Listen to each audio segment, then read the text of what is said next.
Entonces yo ya cuando llegué a la carrera, yo ni siquiera les avisé, o sea, yo llegué y les dije, miren, hay que pagar casi la libre porque yo voy a quedar en la libre. O sea, yo ya sabía mucho lo que quería, sí. O sea, yo desde la prepa dije, quiero una libre de derecho. Porque aunque hay defensores públicos y asesores públicos bastante buenos, o sea, que uno va a una fiscalía y tiene grado de maestro y de doctor en derecho y así, o sea, realmente no se pueden dar abasto por la cantidad de casos. La calidad no es, la cantidad no nos deja dar calidad, ¿no? Sí, exactamente, porque solamente hay un asesor y un defensor público por agencia del Ministerio Público, grosso modo, ¿no? Como defensores particulares hemos tenido que ir, por decir algo, en un caso de homicidio calificado ahí en todo México, tuvimos que ir a las 3 de la mañana a una zona de Tlalnepantla, junto con una perito particular y junto con un par de amigos para recrear la escena del crimen, porque, bueno, para probar en ese momento que no era posible que el único testigo lo hubiera visto, porque no es de luz, la distancia y ese tipo de cosas, ¿no? Actualmente ser juez es un trabajo altamente técnico, altamente complicado, que no todos pueden hacer. Punto número uno. Punto número dos, en nuestro país eso ya se intentó.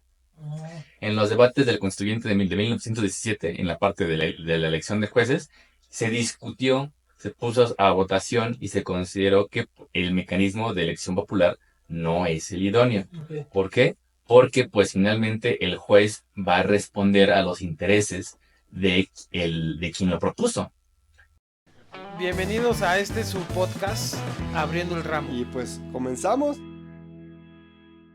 Pues bienvenidos a un capítulo más de Abriendo el Ramo. Estamos como siempre muy contentos, pero siempre explorando, aprendiendo y teniendo pues de entrada empresarios, emprendedores, gente que tiene su negocio, pero que aparte de venir a explicarnos su giro, pues lógicamente también que nuestro público conozca todos esos servicios que deben de tener contemplados dentro de sus negocios. Entonces, al final es hacer una comunidad, ¿no?, de empresarios donde todos nos nutrimos y aprendemos todos de todos. Y pues bienvenidos Caro y Rubén, Carolina Hernández, Rubén González, donde juntos son Hernández y González Asociados, ¿correcto? Es correcto. Muy bien, que es una firma de abogados, son abogados ambos de profesión, ambos de la Escuela Libre de Derecho. Precisamente. Ahorita nos contarán de la Escuela Libre que suena muy bien. Tiene hola, su historia, ¿no? Algo así. Y especializados en derecho penal, que creo yo, pues es el derecho más warrior, ¿no? El más divertido. Es el más divertido. Es el más rudo. Historias fuertísimas, casos impresionantes que deben estar llevando, conociendo. Y pues claramente una correcta defensa o planteamiento o demanda, pues es importante para, pues, lógicamente, salvaguardar, porque entiendo que el tema penal, pues ya tiene implicaciones fuertes, ¿no? De vida y pues ya nos platicarán. Entonces, pues bienvenidos, estimado Abraham, pues un capítulo más.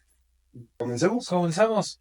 Pues gracias por estar acá. La verdad es que es un tema que todos deberíamos de saber, muchos desconocemos, todos deberíamos de leer un poquito más, ¿no? Las leyes, entender, aunque no seamos abogados, creo yo que tenemos la responsabilidad social, civil, de poder estar un poco más involucrados, porque pues, nunca estás exento, ¿no? Vas en la calle, tu día a día, uno está con su rutina y empieza de repente uno a encontrarse historias que digo, oye, pero pues tú no tienes nada que ver, pero pues estaba en el momento equivocado, en el lugar equivocado, ¿no? ¿No? Entonces es cuando ya vamos con los expertos, con ustedes para que nos asesoren. Pero platíquenos un poquito esto, ¿no? Quiero empezar un poco antes de entrar en materia, digamos, ustedes, ¿no? Abogados, entrar, con abogados penalistas en México, en la Ciudad de México. Sí, es correcto. O sea, yo sé que es por lo que sé, yo tengo una hermana que también hizo eso muchos años y apasionadísimo, ¿no? Es un tema muy apasionado, muy bonito, muy lindo, pero también es un poco duro, ¿no? Te encuentras cosas y casos que no siempre, ¿no? No siempre son lo más satisfactorios, ¿no? Del mundo, pero al final ustedes como profesionales tienen que asesorarlos, tienen que estar ahí, tienen que dar el servicio, ¿no? Y platícanos un poquito esto, ¿por qué ¿Por qué no corporativo? ¿Por qué no fiscal? ¿Por qué no laboral? ¿Por qué acá en penal? ¿Qué encontraron acá? Exactamente. ¿Sí? Bueno, para empezar, yo cuando empecé a estudiar la carrera en la Libre, les prometí a mis papás que no iba a ser penalista. Tenían esa angustia muy fuerte de que yo me volviera penalista, porque sí, escuchaban historias y demás, entonces no querían eso. Perdóname que y este tabú de, oye, eres mujer, vas a estar allá, ¿no? Totalmente, ¿Hija única? totalmente. No. Sí, soy hija única. Como papá, si tienes muchas esa cosas, sí, preocupación, ¿no?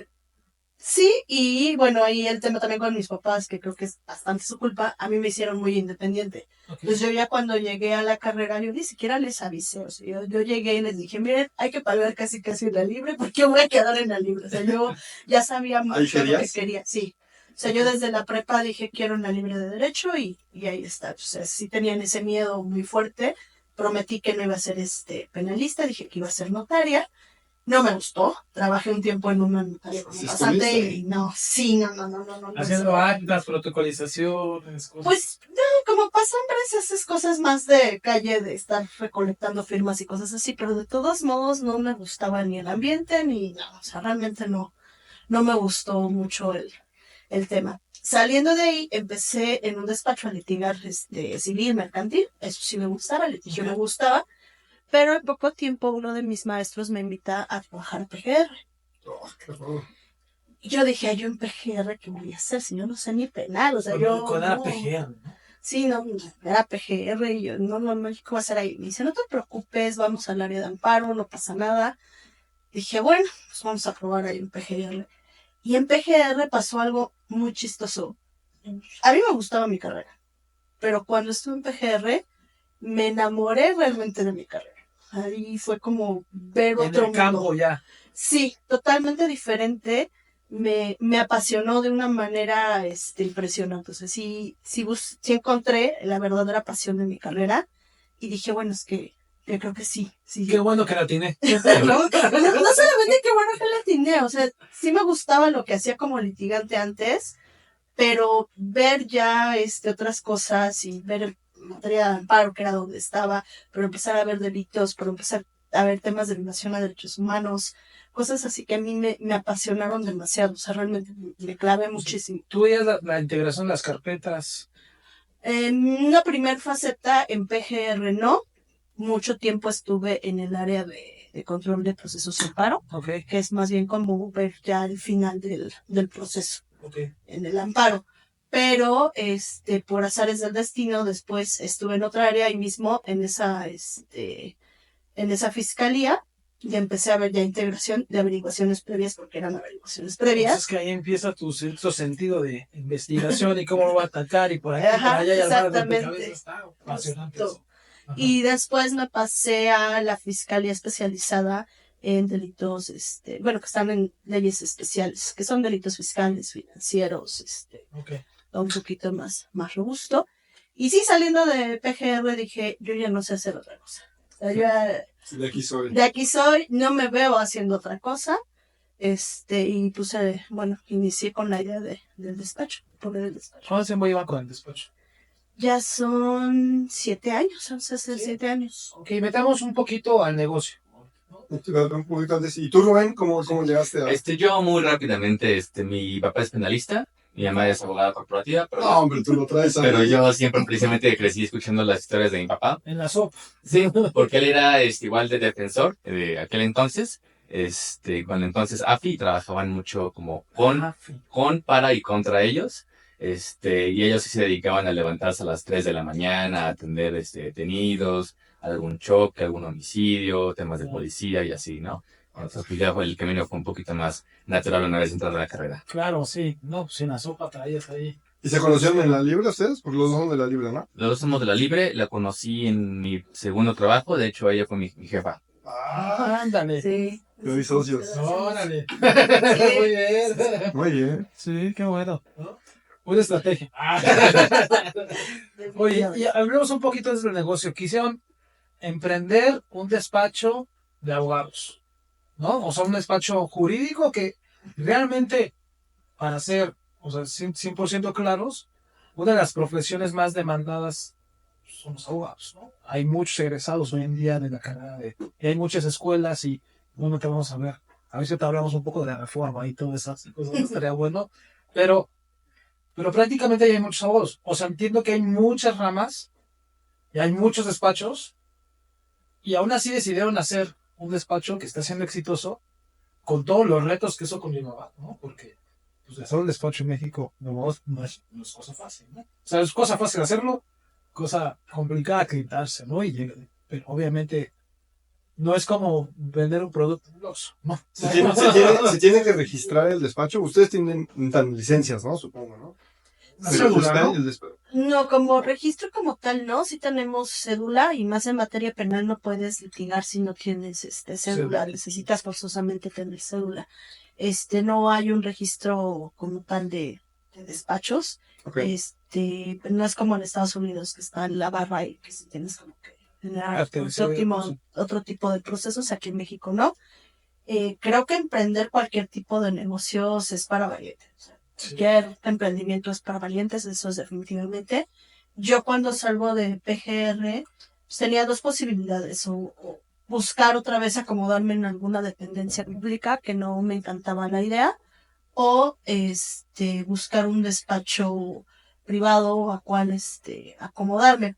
Yo en ese momento tenía mucha información de asuntos muy relevantes en nuestro país y la verdad no me gustaba la idea como de llegar a un despacho con esta información porque por un lado sí es responsabilidad y siempre he sido como muy ética en ese aspecto y digo a muchos les vale y venden la información y con eso se venden y consiguen contactos y mucho dinero. Yo la verdad es que siempre he preferido mi tranquilidad y conservar el sueño.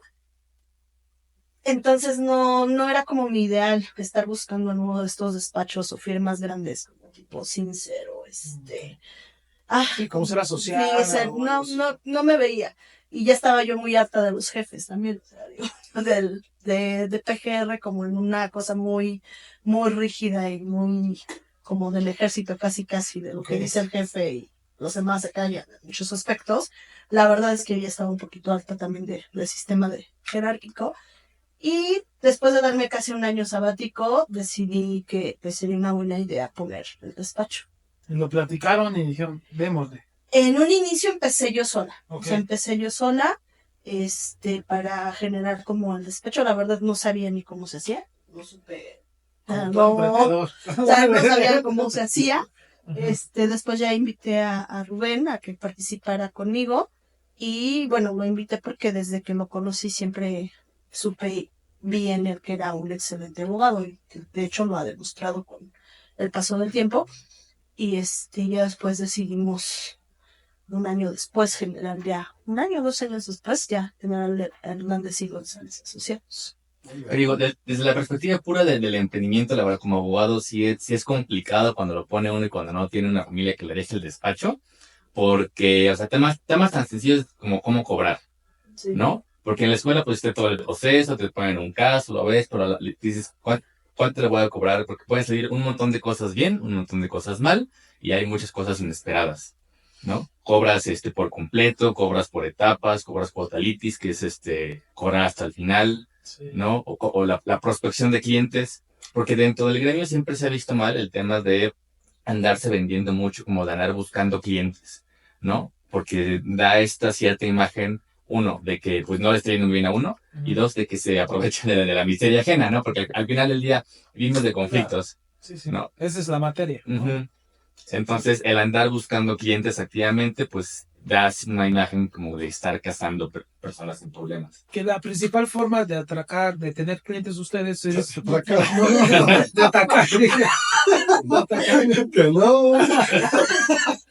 La principal forma de atacar clientes, o más bien de tener más clientes, es de recomendación en boca en boca.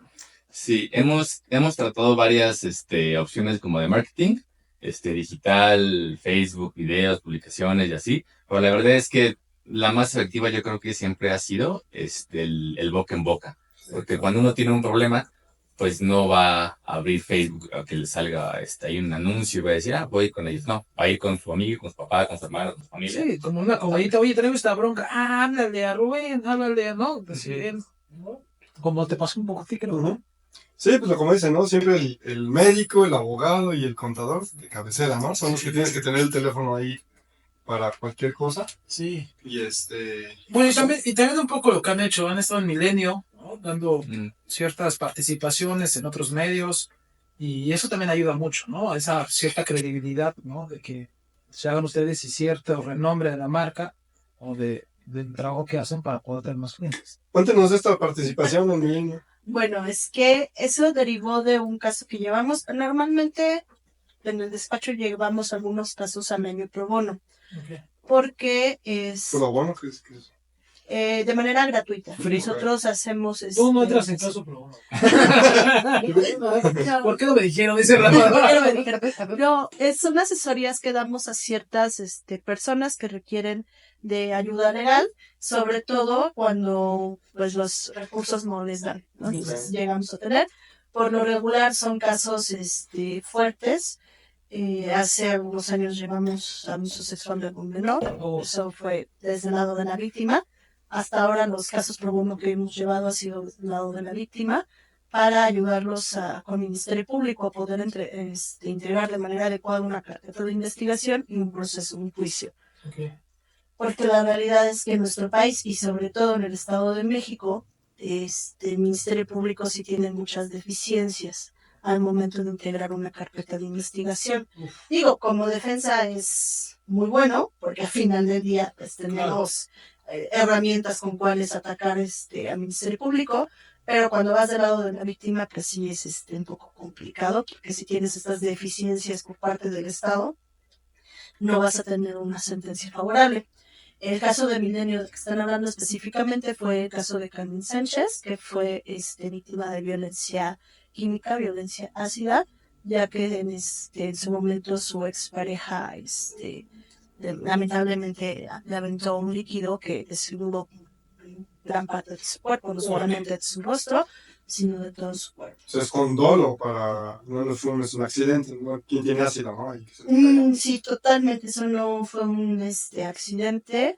En un principio el caso de ella fue visto por el Ministerio Público como lesiones, o sea, a ese punto estamos. Y de hecho ni siquiera lo tenían clasificado como lesiones que ponen en peligro la vida, porque en el momento en que llega el médico legista no puede realizar una evaluación en ella por el estado de gravedad en el que se encontraba. Entonces estaba muy mal clasificado la carpeta de investigación. Y no es una lesión que te vaya a quitar la vida, ¿no? O sea, son lesiones que pueden poner en riesgo la vida. O sea, si no son tratados de manera adecuada, sí pueden... una infección, ¿no? Sí, totalmente.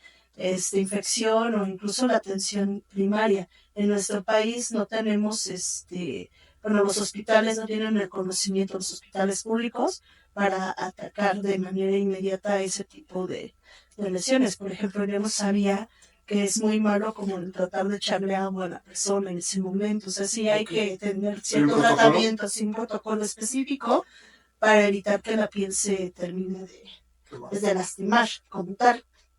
Entonces, ya cuando se llega al proceso, etapa intermedia y a juicio oral, se logra una reclasificación del delito y se clasificó ya como feminicidio en grado de tentativa.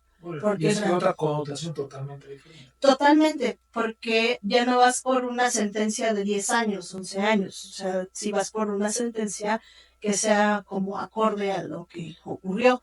Y en este caso se logró una sentencia de más de 40 años. Entiendo que es la máxima, por caso, ¿sí, no? En este caso fue la máxima en materia, en el Estado de México, lo máximo que se le podía dar era eso, porque a final del día, como es el grado de tentativo, es decir, no se logró el objetivo de cometer el feminicidio, sí se baja la pena, como si fuera un feminicidio normal. Pero de todos modos se alcanzó una pena de poco más de 40 años. Eso sí es importante, porque... Sí. Un ramalazo, ¿sí conocen los ramalazos? No. Son ramalazos, es una pregunta que no debería ser incómoda para ustedes. Para las abogadas no te preguntas a las abogadas. Sí, no. Todas las preguntas. Pero que son preguntas que la audiencia se hace, que claramente ya está pensando así de pregúntale esto. Creo que ya lo dijeron, pero me gustaría enfatizarlo. ¿Ustedes consideran que, o sea, entiendo que alguien sin recursos, ustedes pueden ofrecer esto pro bono en ciertos casos, Pero entiendo que alguien que no tenga recursos, siempre hay como el abogado de oficio, se le dice. O sea, que el gobierno te debería de proporcionar a algún grupo o a un abogado que te ayude a defenderte. Entiendo, y parafraseando, no es suficiente eso. O sea, no, o sea, va a ser limitado y las recomendaciones búsquense a unos abogados que los puedan defender como debe ser. La recomendación siempre es buscar asesoría particular porque, bueno, en nuestra materia penal el Estado tiene la obligación de garantizar la adecuada defensa, la adecuada asesoría a cualquier imputado o a cualquier víctima, y por eso es que hay abogados y asesores de oficio, ¿no? Uh-huh. El defensor ve al imputado, es decir, a quien posiblemente llevó a cabo un delito, el asesor ve a quien posiblemente sea una víctima de tal delito, y la cuestión es que con este derecho tiene dos facetas, ¿no? Una formal y una material. Es decir, la protección formal, lo mínimo, es que seas atendido por alguien que tenga título de abogado y que conozca el sistema, que es relativamente sencillo. El aspecto material es que, de hecho, la asesoría realmente sea efectiva y realmente sea dada, y ahí es en donde hay una pequeña deficiencia, porque aunque hay defensores públicos y asesores públicos bastante buenos, o sea, que uno va a una fiscalía y tienen grado de maestro y de doctor en derecho y así, o sea, realmente no se pueden dar abasto por la cantidad de casos. La calidad no es, la cantidad no les deja dar calidad, ¿no? Sí, exactamente, porque solamente hay un asesor y un defensor público por agencia del Ministerio Público, grosso modo. Entonces, pues simplemente... ya entra desde ahí, ¿no? O sea, sí, de hecho. No, pobre. Y este servicio del Estado es durante todo el proceso, ¿no? Hay uno en la etapa ministerial, hay uno ante el juez, y en teoría siempre deberían estar acompañados por uno, pero el problema sigue siendo el mismo. Por la cantidad inhumana de trabajo, los asesores y defensores públicos simplemente pues no pueden preparar bien las audiencias, mucho menos pueden llegar a investigar algo, ¿no? Como defensores particulares hemos tenido que ir, por decir algo, en un caso de homicidio calificado ahí en todo México, tuvimos que ir a las 3 de la mañana a una zona de Tlalnepantla, junto con una perito particular y junto con un par de amigos, para recrear la escena del crimen, porque, bueno, para probar en ese momento que no era posible que el único testigo lo hubiera visto, porque no es de luz, la distancia y ese tipo de cosas, ¿no? Y eso fue fundamental para sacarlos. Ese tipo de cosas, pues un público definitivamente no puede llegar a hacerlo. Wow.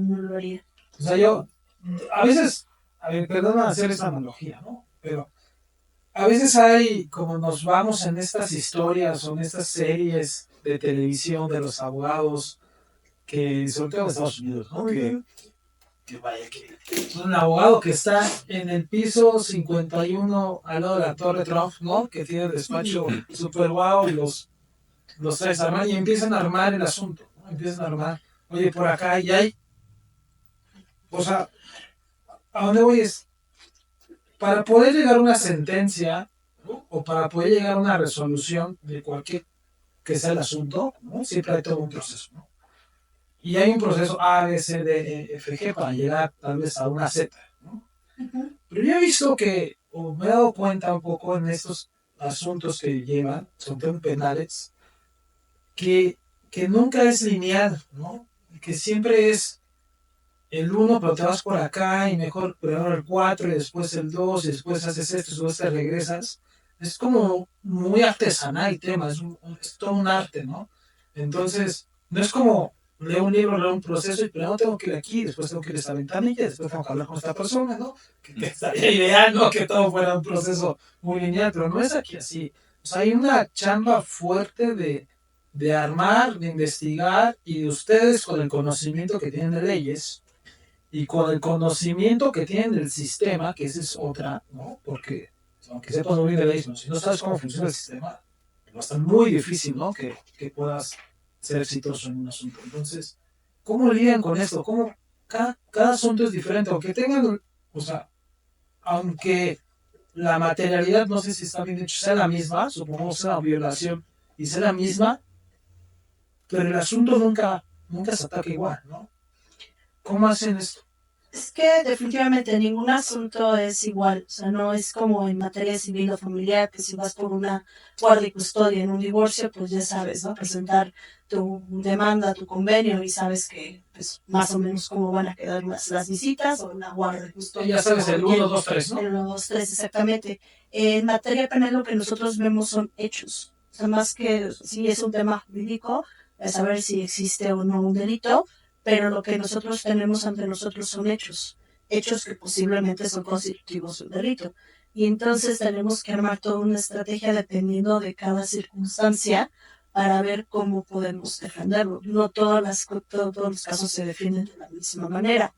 Podemos hacerlo ya sea desde el buscar testigos o desde buscar un perito que nos pueda especificar, por ejemplo, en un delito financiero, si los 90 millones de pesos realmente fueron desfalcados para la empresa o realmente lo que ocurre es que se lo gastó la empresa en repartir utilidades y cosas. Entonces es importante como saber ante qué delito nos encontramos y tener esa visión, así como de armar un rompecabezas y saber qué pieza te puede encajar o qué pieza te puede convenir en un proceso. Y muchas veces incluso dentro del mismo proceso nos hemos dado cuenta que podemos ofrecer una prueba ya al final que podría contradecir las pruebas que ya desahogó el Ministerio Público. El proceso nos da ese chance, que es el caso que decía Rubén, precisamente en el proceso de homicidio, ya desahogó el interrogatorio del testigo, su único testigo presencial, y nosotros pensando justamente en cómo podemos hacer que su credibilidad caiga, pues vamos a hacer una pericia para ver que efectivamente lo que él está diciendo es imposible que lo haya visto. Okay. Entonces, sí, conforme avanza el caso van saliendo piezas que hay que atacar. ¿Cuál es el tiempo promedio? Que es muy diferente, ¿no? Muy ambiguo, pero más o menos, ¿cuál es el tiempo promedio que se llevan en un asunto? Bueno, la primera pregunta sería para poder responder esta. ¿Cuál es el asunto de los más comunes que atienden ustedes en su despacho? Pues yo creo que fraudes. ¿Fraudes? Lo más cotidiano. Okay. Puede ser fraudes, pero pues es que es muy variopinto. Homicidio, secuestro, violación, delitos sexuales en general. Muchas veces delitos sexuales los vemos más por asesoría jurídica que por defensa. Okay. No porque no los llevemos, sino que la suerte nos ha llevado a hacer más desde el lado de asesoría jurídica, pero sí, y tiempos es muy variado dependiendo del asunto y de en qué etapa nos encontremos, porque si estamos en defensa y estás ante un delito flagrante, es decir, que encontraron a la persona en el momento en que ocurrieron los hechos, el proceso es mucho más rápido. Okay. Sí, porque ya está ya está, ¿no? De cierta manera, y ya existe una vinculación, o sea, ya cuando encuentras a la persona ahí, ya es seguro que se tiene que vincular, que se tiene que hacer. Okay. De 2 a 3 años, diría yo, variando. Sí, que es un montón de tiempo. Totalmente. Que es un montón de tiempo. Que no debería, ¿no? Pero es un montón de tiempo. Y entre amparos y todo esto, se puede extender que hasta... Eso es lo que hace que sea de 2 a 3 años. ¿Ah, sí? Sí, bueno... Porque el proceso en sí mismo, o sea, con los términos de ley, un proceso penal normal debería acabar en 1 año o menos, realmente. Sí. Pero es todo, bueno, es una parte los recursos que se pueden interponer, como así las deficiencias iniciales del Ministerio Público para armar la carpeta de investigación, lo que hace que se extienda. Wow. ¿Cuál es otro ramalazo? Me encanta el ramalazo. ¿Qué opinan de... He escuchado, y no sé si sea cierto, que México, según es el único, no creo que sea el único, pero esa es la pregunta, dicen que escuché que es el único país que priva de la libertad ante la duda, ¿no? No sé cómo se le dice... No creo que sea. Eres culpable hasta demostrar lo contrario, ¿no? No creo que sea el único, pero... No es el único. Sí, me imagino que no, claramente. ¿Y qué opinan de esto? Pues definitivamente el único no es. Hay muchos otros países que también lo hacen, en lo particular en Estados Unidos, aunque no conozco mucho del derecho, ahí se maneja la libertad bajo caución, que, por ejemplo, esa es una figura que teníamos antes aquí, que criminaliza la pobreza, okay, ¿no? Porque precisamente tienes que caucionar con dinero para que puedas salir, entonces eso afecta a la gente, pues evidentemente más desfavorecida estructuralmente que no pueda pagar las cantidades que luego Son esas fianzas. es correcto. Exactamente. Aquí ya no es así, pero a raíz de la reforma en materia penal, bueno, rápidamente, hoy tenemos un sistema de proceso penal acusatorio.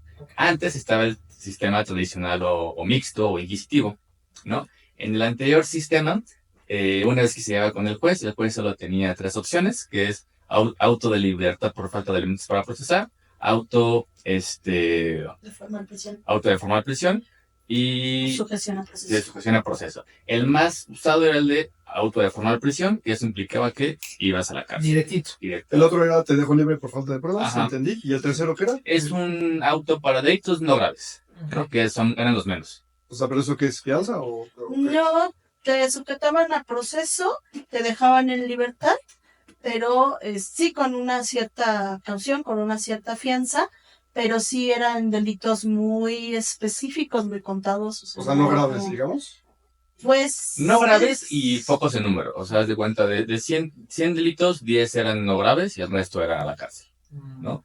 Entra esta reforma, se supone que cambian las cosas, pero entonces el legislador, en usanza que ya se traía, introduce lo que es la prisión preventiva, oficiosa y justificada, ¿no? Que hace lo mismo que le hacía el auto de formal prisión, pero con otro nombre, ¿no? Entonces, igual, hay ciertos delitos graves que a partir de que se te sujeta un proceso, vas en automático a la prisión, ¿no? Entonces, Seas o no seas culpables. en ese momento realmente eres inocente, Okay. ¿no? Porque ya en términos muy estrictos uno se es inocente hasta que se demuestre lo contrario.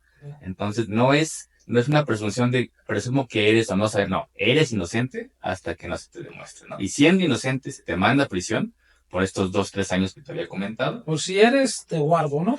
Casi.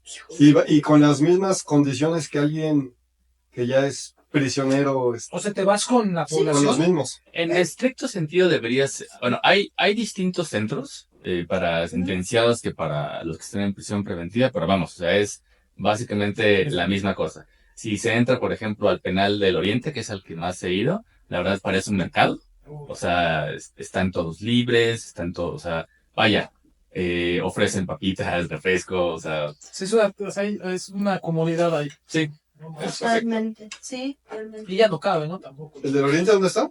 Iztapalapa. En el oriente, güey. Soy muy malo. Ahí por Arabia. Ahí por Iztapalapa. Okay. Sí. Híjole, no, es que ya... Y pues evidentemente pues, es algo malo, ¿no? En términos muy burdos, porque pues, atenta contra un montón de cosas, ¿no? La presunción de inocencia, es una pena anticipada, ¿no? Porque ya te están metiendo a la cárcel, que es lo que se supone que vamos a ver si mereces o no. Ahí les gusta ramalazo. No, ya, o sea, 3 años es un chorro de tiempo. Totalmente, y de hecho cuando se hizo la reforma del 19 constitucional hace un par de años. Si no eres nada, ahí te vuelves, ¿no? Sí, No manches. de hecho hay una película francesa, creo que no me acuerdo cómo se llama, que es precisamente un chico que por robar un chocolate en una tienda tipo Oxxo, acaba en la cárcel y saliendo de la cárcel es ya todo un capo. Se hizo Sí, o sea, pasan Estás ese ahí tipo de con cosas. la escuela del crimen. Pues realmente sí, o sea, porque no tenemos un sistema que ayude a las personas a no caer en ese tipo de vida. Se supone que es un lugar de regeneración, ¿no? Sí, tendría que ser, pero no tenemos las condiciones y en nuestro país es más sencillo como encerrar a la gente y olvidarlos de ellos, ¿no? O sea, Sí. como separarlos. Y sí es muy malo. Te digo, yo cuando esa reforma del 19 constitucional hace un par de años, yo veía publicaciones en Facebook de gente aplaudiéndola, incluso abogados aplaudiéndola, y yo decía, es que no, o sea, realmente no es correcto porque lo que están haciendo es darle un pase libre al Ministerio Público para encerrar a gente. O sea, no es voy a demostrar que realmente existe un riesgo de que te escapes, que realmente existe un riesgo de que pongas en peligro la vida de la víctima, de los testigos, o que vayas a generar algún tipo de manipulación en la investigación para entorpecerla. O sea, no, yo solamente digo, es que es delito de violación. Ya, va, con eso es suficiente para que esté adentro. Ramalazo. A ver, ahí quedó. Y pueden, o sea, bueno, son 2 preguntas en una. O sea, hay varios sospechosos, o sea, hay 3. Y metan a los 3 sabiendo que hay 2 que, o sea, vamos a pensar que uno sí es y 2 no. pero como todos son sospechosos, los 3 van para adentro, las 3 personas, sabiendo que, o sea, ¿esto pasa? Sí, de hecho tenemos un caso actualmente en el Estado de México, en Almoloya, de un señor que fue acusado por secuestro. Su causa, es decir, la persona con la que fue enjuiciado, le dijo a él: yo sé que tú no estuviste ahí, pero pues, perdón por el francés, yo me chingo, tú te chingas. Entonces, Y mientras ahí sí, están los dos. ya a nosotros ya nos llegó para el amparo ese asunto, y sí, pues él lleva compurgando una condena desde hace ya, bueno, prisión preventiva más condena ya 6 años. Ah, su madre. Y aquí va la segunda pregunta que iba de la mano. Exacto, pasan 3 años, 6 años, lo que tenga que pasar, y es, discúlpeme, usted no fue, y bien quitados de la pena, sale, pero no hay nada, ¿no? No hay una indemnización, porque hasta yo creo que hasta 1 año, bueno, el tiempo que sea, o sea, puede ser muy relativo, pero hasta 3 meses puede cambiarte la vida totalmente para alguien, ¿no? Sí. Puede destruir la familia, puedes perder esposa, hijos, Y trabajo. no consigues trabajo igual. O sea, tiene implicaciones y que haya, o sea, alguien no podría contrademandar al gobierno, decir, oye, güey, me hiciste este daño.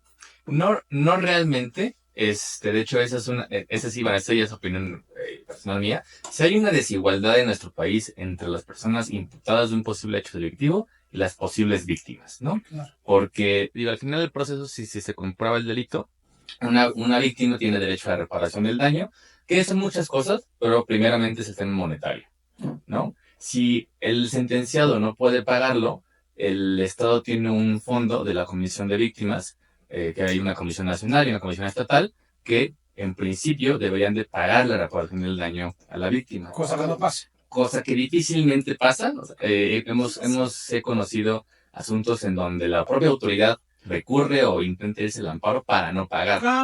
Lo cual es fuerte. Y la propia Ley General de Víctimas provee como parte de la reparación del daño que se le repongan los gastos y costos de asesores jurídicos, de mesa de abogados y de peritos a la víctima. Como imputado, una vez que en el supuesto de que sea como liberado, no tiene nada. O sea, lo que tiene es dar las gracias de no haber... O sea, gracias que ya salí. De que ya salió, ¿no? O de que no va a entrar, y ya. Bueno, y ni llevándolo a temas internacionales, se cuidan esto, ¿no? Esto tiene un sentido. Esto en un caso de que sí es inocente, pero si no es inocente... Sí, pero por eso digo, o sea, bueno, ya, o sea, entiendo, cuesta trabajo, no sé, que 6 años sea necesario para determinar, pero bueno, ya. Pero una vez que ya dices, oye, esta persona no fue, ya así como, te tenga que dar las gracias. Vida, ¿no? Pues No, exacto, le desmadré. Pues son tantos, Rafa, que yo creo que ni siquiera pueden integrar bien las carpetas de investigación. Y claro, me hizo una cara así como de, y en México no, pero si te vas a un tema internacional, o sea, como es que podría ser ya cuando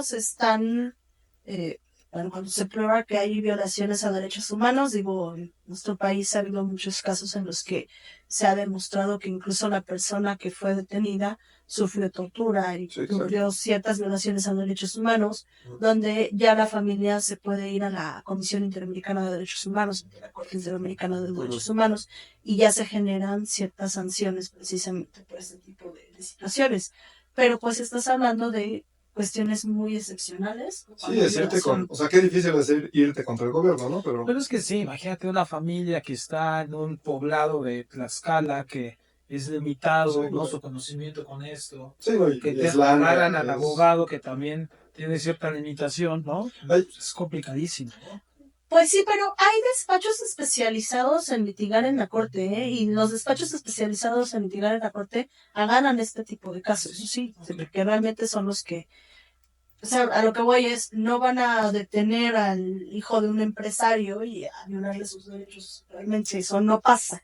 Pero cuando hay violaciones a derechos humanos, estás hablando de la gente que tiene menos recursos, la gente que sabes que no va a hablar, que es gente vulnerable, y es precisamente en los que en nuestro país, contra quienes atentan sus derechos, y pues lamentablemente en absolutamente todos los gobiernos ha pasado, sigue pasando y seguirá pasando, porque realmente no les interesa. Mira, uno muy conocido que no sé si sea tema penal, pero esta Kate del Castillo, cuando hace su entrevista al Chapo, pues lógicamente empieza a haber temas con el gobierno mexicano. Y ella declara, o sea, no sé bien la historia, pero ella declara que empieza a recibir como amenazas del gobierno, como para que o para que le baje de huevitos, y que inclusive no puede regresar a México. Y ella mete una demanda en un tema internacional donde está siendo privada de su derecho de tránsito y de su seguridad y todo así. Sí. Y le mete la demanda al gobierno de México. Entonces, no sé si esto sea de orden penal, pero no sé si este caso le suena. ¿Lo han escuchado? Que está bien eso, pero Es alguien con poder, ¿no? Es que del Castillo, ¿no? Sí, exacto, es alguien con poder que tiene exacto que hizo público el caso, pero ¿lo conocían en este caso? Sí lo había escuchado, pero realmente no le hemos seguido la pista qué acciones ha tomado Kate. Y esto no es penal, ¿no? Sí, No es como tal penal. Lo que pasa es que el tema Corte Interamericana de Derechos Humanos se dedica precisamente a salvar o a velar por la aplicación adecuada de los derechos fundamentales de las personas, que tienen ciertos matices penales, sí, por el tipo de violaciones de las que estamos, pero sí, propiamente no. Ok. Ramalazo, ya. No. Pregunta del momento, ya que estamos hablando, perdón, Javi, hablando de las estructuras gubernamentales, pues el tema del momento, abogados. La reforma ¿No? judicial. La reforma, no. ¿no? La reforma judicial. Platíquenos de su perspectiva. A ver, la verdad es que en este espacio tenemos un espacio totalmente abierto. Tratamos de ser antipolíticos, no tener una preferencia, porque se trata de que todo el mundo aprendamos de todos, ¿no?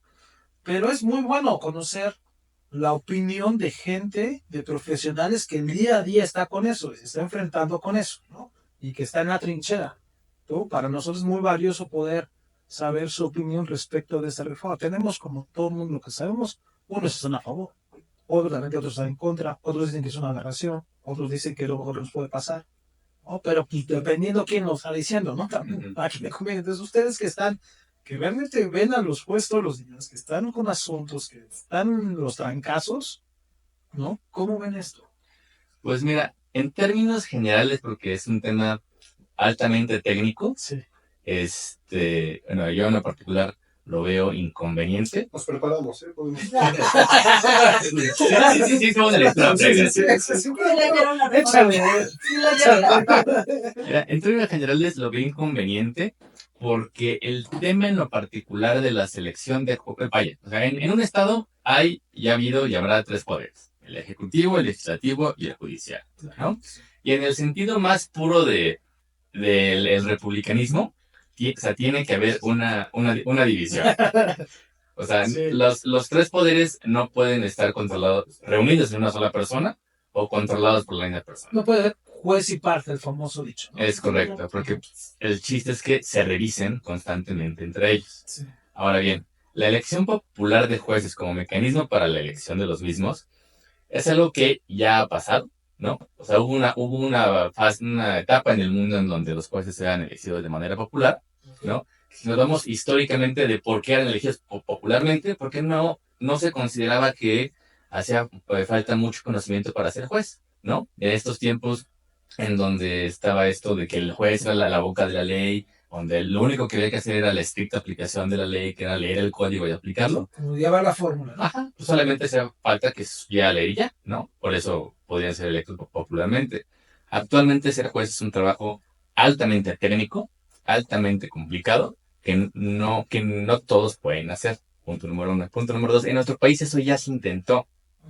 En los debates del Constituyente de 1917, en la parte de la elección de jueces, se discutió, se puso a votación y se consideró que el mecanismo de elección popular no es el idóneo. Okay. ¿Por qué? Porque pues finalmente el juez va a responder a los intereses de quien lo propuso, ¿no? Que digo, en principio podríamos hablar si es la propia ciudadanía quien los está eligiendo, pero no, o sea, quien los elige son los partidos políticos y los otros poderes del Estado.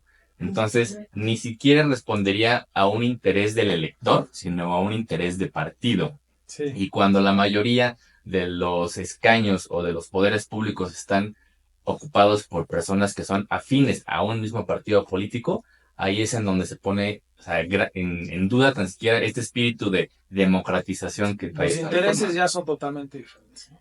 Y es que, a ver, además, algo muy importante, tú quieres en la Suprema Corte de Justicia personas que tengan de menos una carrera como abogado impecable, que por lo menos digas tiene publicaciones, sabe de lo que se le está hablando. Actualmente tenemos una ministra que ni siquiera sabe la diferencia entre una suspensión en el amparo, que no conoce el amparo. O sea, no están preparados. No están preparados. Okay. ¿Quieres como ministros de la Corte personas que no le deban a nadie su puesto? Que digan, ok, yo me lo gané porque tengo carrera judicial, porque tengo conocimientos, porque estuve como catedrático, porque tuve tantas publicaciones, porque tengo una carrera como abogado litigante impecable de años y de reconocimiento. No personas que están siendo sacadas de la nada, una ministra Batres que lleva 6 meses sentada. Sí, es que ya 6 meses sentada la señora aplaudiéndole al gobierno sin hacer realmente nada.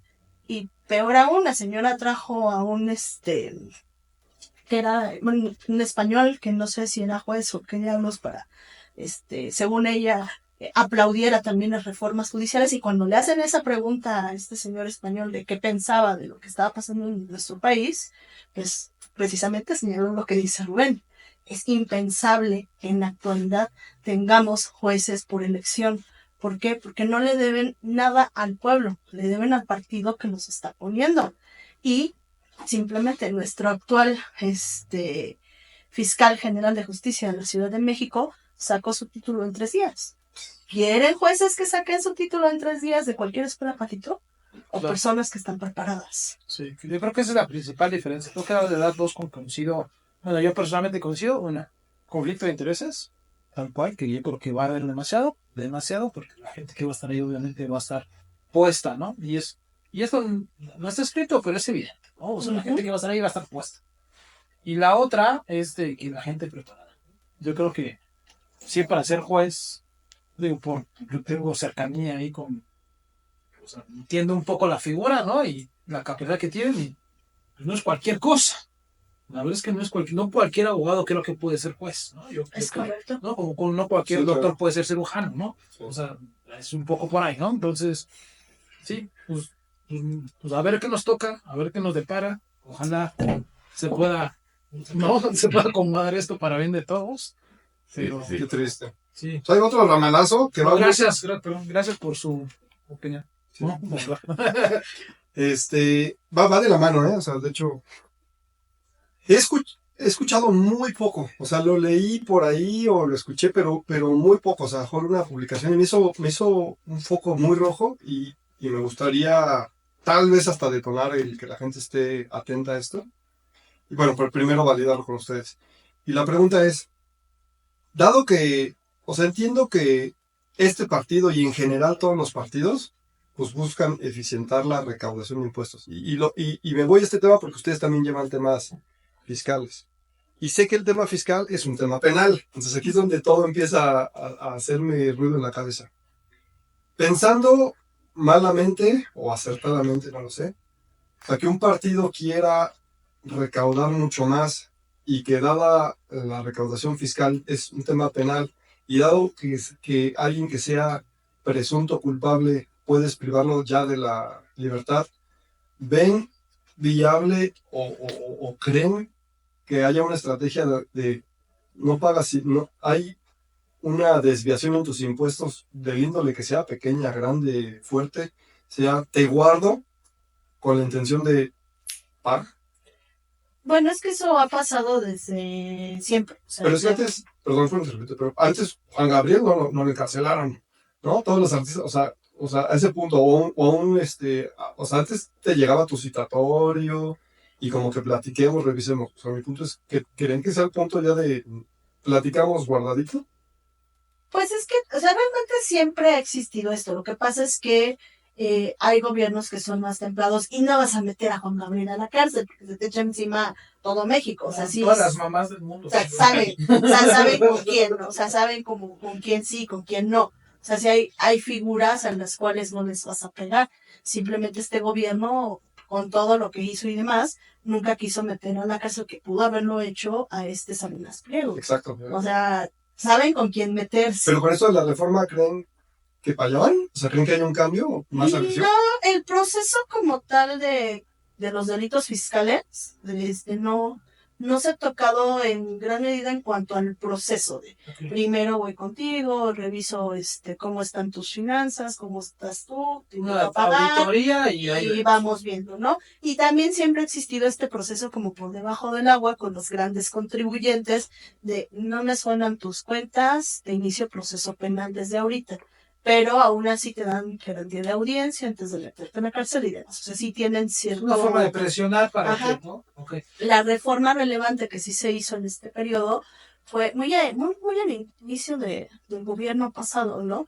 De reformar y convertir en delincuencia organizada a este tipo de delitos fiscales que precisamente para que no pueda salir fácilmente de prisión. Pero es que si es con dolo tu evasión, pues sí, ¿no? Pero eso fue muy al inicio, ahorita más allá de, o sea, la reforma judicial como tal, no creo que le pegue porque además en eso siempre han estado muy de acuerdo el Poder Judicial y el Poder Ejecutivo, ¿eh? Temas de dinero, pues es que les pega también. O sea, sí. Sí, claro, ahí sí somos cuates, ¿no? Sí, es que si no cobra el fisco, pues ellos tampoco comen, ¿sabes? Claro. Entonces, ahí siempre han tenido, sí, siempre han sido muy amiguitos en esa parte. Okay, déjeme cambiar un poquito el rumbo de la entrevista, ¿no? Regresar un poquito más a lo que hacen ustedes. O sea, ya nos dijeron que ven varios temas de derecho, ¿no? Pero el despacho, ¿en qué es especialista? Digamos, ustedes en qué es su producto principal, ¿no? De lo que ustedes se dedican. Bueno, nuestro producto principal es la defensa. Okay. Defensa, vemos sobre todo defensa de delitos fiscales, delitos financieros. Okay. Esa es una parte en la que somos, es nuestra área fuerte, pero en general es todo tipo de defensa en casi cualquier delito. Digo casi cualquier delito, porque no nos metemos en temas de delincuencia organizada, llámese narcotráfico. En temas de narcotráfico, por decisiones de eso. Sí, 100%. Por estrategia de ustedes, ¿no? Sí, 100%. Porque nos gusta esto de estar vivos. Sí, 100%. Ese tipo de cosas. Bueno. Ese es un ambiente que no nos gusta, no queremos nunca ver, pero fuera de ese pequeño detalle, o sea, sí podemos ver delincuencia organizada en este aspecto de delitos fiscales, ¿no? Que son delitos de cuello blanco, pero sí delincuencia organizada, narcotráfico, no. Que está cañón porque muchos de los temas penales, pues por ahí, y ya muchos tienen que ver en sus raíces, ¿no? Con esto, o sea, ya están tan dentro de la ciudad. Supongamos, vamos a poner, para toda la audiencia, un asunto muy, o un evento muy común que le puede pasar a todo el mundo, ¿no? Alguien va en la calle, va manejando, ¿ok? Y de repente se atraviesa una persona y la atropella, ¿no? Y resulta que se muere la persona, ¿ok? Y tú dices, y entonces yo he conocido casos, ¿no? Gente que está en la cárcel por eso. Y he conocido también casos que hay gente que hace eso y no está en la cárcel, ¿no? O sea, pero es el mismo delito. Y tal vez pasó a la mitad de la avenida, ¿no? Y empiezan a... Y ya vi que se debe eso mucho por... Si los contratan ustedes seguramente van a tener mucha mejor protección, ¿no? Pero tiene mucho que ver con el abogado que hicieron y todo el proceso y si te aseguro, no te aseguro. Pero cuando te pasa eso, ¿ustedes qué le recomendarían a la persona que va manejando y que hace eso? ¿Qué es lo que tiene que hacer? Pues darse la fuga claramente, no, tiene que hacer cosas. Justamente esa iba a ser la primera recomendación o sea, igual y en contra del miedo y el instinto que sienta en ese momento, no dejar la escena, ¿no? Hacerse responsable, ¿no? Sí, porque o sea, en Ciudad de México, en donde si es de día, el tráfico no lo va a dejar moverse ni dos calles, y si es de noche, hay cámaras en todas partes, no es algo conveniente, ¿no? Entonces, primero es quedarse ahí, avisarle rápidamente a alguien de confianza, grosso modo, lo que pasó, porque van a llegar inmediatamente policías. Vente para acá, me acaba de pasar esto, no estoy aquí, me van a ayudar. Si tienen un abogado que lo contacte en ese momento, simplemente diciéndole en dónde está y que atropelló a alguien, y ya.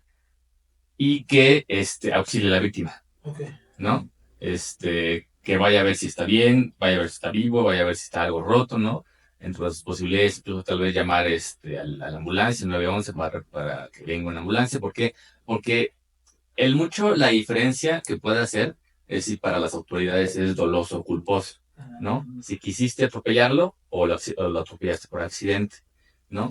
Porque si es doloso, seguramente va a llegar como homicidio doloso o en tentativa, y eso va a complicar mucho la libertad. Si llega como culposo, eso puede hacer que sea mucho más sencillo de tratar. No te liberas del proceso. Como Sí, sea. no. O sea, el proceso ya lo tienes. El proceso ya lo tienes, ¿no? Ya es como enfrentarlo, ¿no? Okay. Punto número 1 es ese. Punto número 2, guardar la calma y no hablar con los policías, ¿no? Porque realmente uno no debe entrevistarse con nadie hasta antes de que tenga un abogado, porque es una cuestión en México. En Estados Unidos, por ejemplo, puedes renunciar a tu abogado. Aquí en México no. Aquí tienes que tener un abogado, ya sea público o particular. Y lo que cualquier abogado te va a decir va a ser cállate. Entonces, es ejercer tu derecho, guardar silencio hasta que tengas una asesoría adecuada y de tener la oportunidad, pedirle a tu familiar o a quien le hayas llamado que empiece a reunir comprobantes de domicilio, comprobante de trabajo, si se tiene hijos, actas de nacimiento, si se ha casado, acta de matrimonio, todo aquello para demostrar que vives, que tienes un arraigo, ¿no? Porque la principal razón por la cual la gente va a la cárcel de manera anticipada es por el riesgo de fuga, ¿no? Porque la autoridad dice, posiblemente cometiste algo, te voy a estar investigando, tienes una expectativa de una pena de tanto, seguramente te vas a apelar.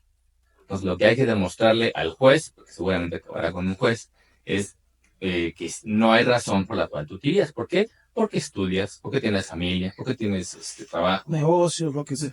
Okay. Justamente todo eso te ayuda para que puedas tener. ¿Han tenido este tipo de asuntos? Hemos tenido asuntos de este estilo. Digo, también pasa mucho que se puede demostrar incluso que hay culpa por parte de la víctima. Es decir, sí, si estás tú en una avenida, en eje central, tienes el SIGA y la víctima simplemente le va y se está pasando el alto, ahí existe una responsabilidad también de la víctima. Claro. También cae mucho de las circunstancias, ¿no? Entonces, afortunadamente se ha demostrado también porque hay cámaras y demás, que pues, ¿quién pudo haber evitado ese accidente? Sí, ni nada de eso de que regrésate a rematarlo y esas cosas. Ya No. Fue muy sonado eso en un momento, ¿no? Sí, Los traineros, ¿no? Fue muy sonado. Sí, que salía más barato el que estuviera muerto que estuviera vivo, pero no. No suena chiste, pero sí pasa. Sí. Sí pasa eso. Sí, órale. Sí, realmente lo que importa es precisamente tener esta diligencia y tratar de apoyar a la víctima. Y por último, contar con un seguro, ¿no? Con un buen seguro, porque, digo, todo va unido, pero lo que va a pasar es que si es culposo, va a llegar a la fiscalía, se va a hacer un dictamen, el dictamen probablemente va a mostrar que el conductor tiene la culpa, y teniendo un buen seguro, el seguro puede entrar a pagar esa reparación del daño. Si un delito culposo admite una salida alterna, es decir, un trato, es decir, le pagas lo que haya que pagarse, ¿no? Y se acaba el proceso, en términos generales. Entonces, tener un buen seguro que cubra eso, porque hay muchos seguros que cubren responsabilidad civil, pero no responsabilidad penal, ¿no? Entonces, eso también puede ayudar. A mí una vez me dijeron, hace tiempo yo tuve ahí, pues estuve involucrado en un accidente, donde estaba yo para dar vuelta a la izquierda y de repente veo una moto de este lado, y la moto choca con mi defensa y pues ahí vuela. Nada más se quebró la pierna el señor. Pero sí me dijeron eso. O sea, cuando pasó eso, de repente llegaron 50 Rapids en moto, ¿no? Porque si no, las motos es como que todos son uno mismo cuando pasa algo con la moto, ¿no? Entonces ya llegué y y lo primero que hice fue bajarme, cerrar el coche, ir con la víctima, y si estás bien, le hablé a una ambulancia, ¿no? Le levanté la cara, le puse una chamarra aquí abajo, o sea, se vio como que estaba, y yo cuando llegaron los policías, sí me interrogaron, y la verdad es que sí me regué, y le dije, no. Dije, ¿qué pasó? ¿Por qué lo atropellas? Y dice, no, él se estrelló conmigo. Yo le dije, no, él me pegó, yo no le pegué. Entonces, como que eso cambió toda la cosa, ¿no? Como que cambió un poquito la cosa y ya llegó mi seguro y digo, no pasó nada, no. ¿Por qué le pusiste la chamarra? No subimos al ministerio, pero es un poco también la narrativa de las cosas, ¿no? Pero es complicado, estar nervioso y esas cosas. Dice, ¿por qué lo atropellaste? No, pues no me fijé. Pues sí lo atropellaste, ¿no? Sí. No manches, ¿no? que son... No lo vi. No lo vi, no, pues oye, pues sí lo atropellaste, ¿no? Sí, la verdad es que, digo, el tema de no hablar es cuando, es más patente el hecho de que sí fue la culpa del conductor y todo va, como dice, de acuerdo al caso. Yo tuve un evento, ¿no? En donde igual iba por eje central, había una persona intoxicada de algo, que se cayó justamente, o sea, se cayó solo, pero justamente al lado de mi coche, con su brazo o pierna enfrente de mi llanta. Entonces, pues yo no podía avanzar sin quebrársela. Pues me detengo, llamo a la ambulancia, ¿no? Pues para que se lleven a esta persona, llegó la policía, y en lo que estaban, yo ni en, o sea, yo en mi conciencia yo no había ningún problema, porque pues solamente era un borracho o algo por el estilo, pero llegó el policía, y me dijo, joven, no se preocupe, porque esas dos señoras de allá ya me dijeron que usted no lo atropelló, ya no lo voy a llevar al Ministerio Público. O sea, Así, usted preocúpese porque soy abogado. sí. No, hombre, ¿a poco? Sí, entonces siempre hay que tener como cuidado con los polis y cuando haya sido un tema así de que chocó uno contra uno o un accidente, caso como el del señor borracho, o sea, ahí sí hay que tratar de explicarle a los polis. Sí. Oye, y también, digo, voy a preguntar otra cosa. Gracias. Quiero traer el tema también interesante, o no interesante, mal dicho. El tema triste, pero muy importante hoy en día, el tema de los feminicidios. Que desafortunadamente cada vez están dando más. Antes, o sea, las estadísticas tristemente nos están diciendo que no va para la baja, ¿no? Que va incluso a la alta, que se han hecho muchos esfuerzos y que hay muchos movimientos y que hay bastantes temas que para atacar esto, ¿no? Pero ¿qué está pasando con esto desde su perspectiva? Porque hoy en día nos estamos encontrando más asuntos de esta índole que antes. Yo no digo que antes no había, tal vez sí había, pero no eran tan conocidos, no eran tan sonados, ¿no? No lo decían tanto, había mucho más machismo, ya no entonces había otras cosas, donde, o era un poco más normalizado, ¿no? Que está mal dicho también, en agresión hacia las mujeres, pero ya llegar a un feminicidio y eso, ya es algo así como que ya está, es lo más extremo, ¿no? Entonces sé que también pues les ha tocado estar mucho de ese lado defendiendo varios asuntos, ¿no? Y pues me gustaría saber un poco su opinión. Pues, ¿qué está pasando? ¿Lo están viendo que sí en verdad estamos haciendo algo con todos estos movimientos para erradicarlo? ¿No? ¿O cada vez está complicándose? ¿Cómo son las estructuras de gobierno cuando se presenta un caso de estos? Porque bueno, nos enteramos de los casos famosos por la tele, ¿no? Y de repente, pero hay un montón de casos que no nos enteramos, ¿no? Que también están en proceso. Y que no son nada famosos, pero estos sí los tratan igual. ¿Cómo suelen platicar respecto a eso? El tema de los feminicidios, mira, yo cuando estuve en PGR, mi primer encuentro en PGR estuve adscrita en la corte. Y veíamos amparos directamente de temas relevantes en la corte. Y fue justamente cuando empezó el boom de la alerta de género en el Estado de México, que no se quería dar esa alerta de género. El tema es que la violencia feminicida ha existido en nuestro país desde hace mucho tiempo. El problema es que antes no tenía foco. Antes no se le daba esta importancia o esta relevancia. Simplemente recordemos las muertas de Juárez. O sea, ha habido esta violencia feminicida desde hace mucho tiempo en nuestro país. Apenas empiezan a tener voz las mujeres que han sufrido de este tipo de violencia. Yo tengo un caso muy marcado en la corte. No me acuerdo ahorita la señora, la mamá de la víctima, ¿cómo se llamaba? Me parece que se llamaba Marisela la señora. Pero esta señora justamente luchó muchísimo tiempo para que pudiera existir una alerta de género en el Estado de México. Ella vivía en el Estado de México, su hija era del Estado de México, y su feminicida, que era su pareja, era Ministerio Público. Arman el caso de tal manera, o sea, después de cometer el hecho, le habla a su gente y arman un caso para que pareciera que ella se había colgado. O sea, suicidio. Suicidio. Y así fue calificado como suicidio. Pero la mamá obviamente pues conocía a su hija, sabía lo que estaba viviendo y luchó mucho tiempo para que se cambiara y de hecho se reconociera como feminicidio. Porque fue muy burdo, o sea, la chica tenía golpes en el cuerpo y era, no, pues que se suicidó. Se Fue colgó. ahí un... Ella se colgó. Y esto y esto. Eso. Entonces, lo que ha ocurrido es que precisamente con estos movimientos sobre todo de madres, de hijas que han sufrido este tipo de violencia, han empezado a generar ruido en las fiscalías para poder cambiar esta perspectiva y empezar a realizar investigaciones de manera adecuada. ¿Cuál es el problema? Los ministerios públicos no están capacitados para una investigación con perspectiva de género. Hombre. No están capacitados. Y nos encontramos ante un problema todavía mucho peor. Porque, por un lado, hace unos 10, 15 años llegaba una chica a denunciar una violación y le decía al Ministerio Público, tal cual literal, ¿cómo ibas vestida? ¿O por qué estabas tan tarde en la calle?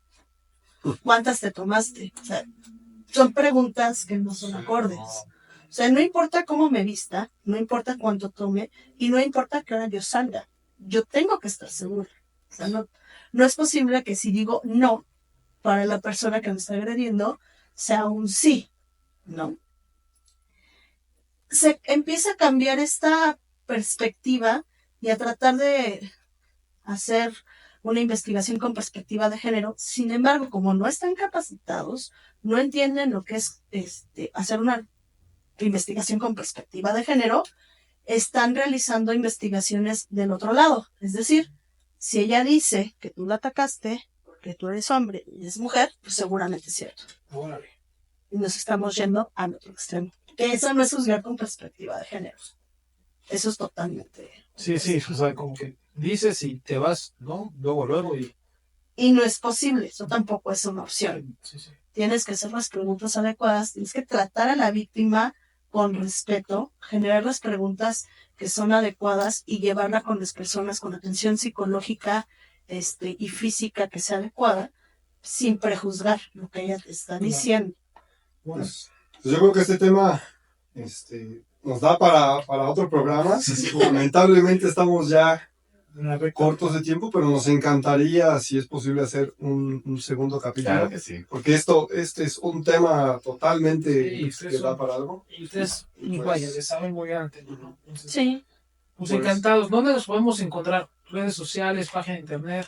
Tenemos página de Facebook, que es HIG Abogados. Okay. Y tenemos página de internet, que es precisamente higabogados.com.mx. Ok, ahí los que necesiten una asesoría los pueden en contactar. materia de defensa, ¿no?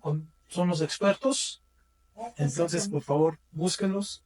Y ponemos sus redes y lo que siempre decimos, compartan esta información con la gente que sabe que lo necesita, que de entrada escuchar pues, todas estas recomendaciones de entrada te amplía el panorama y estar bien preparado, ¿no? Exacto. Y digo, ya nos lo dijeron un poco, pero un poco es por qué hacen lo que hacen hoy en día. A mí me apasiona mi carrera definitivamente y yo creo que es importante dejar algo en este mundo. Para mí es algo muy importante cambiar de alguna manera o ayudar en mejorar la vida de los demás y ese es mi granito de arena para ayudarlos y mejorar en algo. De manera similar y como decía un compañero mío en la carrera, y estimado Joseph, el derecho penal es la única rama que tiene una función verdaderamente constitucional, la única que importa. ¿Por qué? Porque uno puede ir a litigar sus propios asuntos. O sea, uno puede ir a un tribunal civil, familiar y ver sus asuntos, ¿no? No hace falta abogado. Okay. Lo va a perder, pero no hace falta abogado. En materia penal, tiene que estar presente el abogado, tiene que estar el defensor, tiene que estar el asesor de la víctima. O sea, somos condición de validez de que un proceso penal pueda llegar al culmino y somos condición de validez de la sentencia que va a liberar o a condenar a una persona. Okay. Muy bien. Pues, wow. Este capítulo tan fuerte. Sí, estuvo muy bueno. Muchísimas gracias. Al contrario. Gracias a todos ustedes. Por favor, búsquenos en sus redes sociales. Las vamos a poner aquí abajo. Cualquier asesoría legal en tema de derecho penal son expertos. Gracias por un capítulo más. Nos vemos para la próxima. No olviden suscribirse. Poderle mandar si tienen un familiar, un amigo, un conocido que tenga un caso o un tema importante, por favor compartan este video. Para nosotros es un gusto que nos escuchen en otros lados. Y nada, nos vemos para la próxima. Muchas gracias.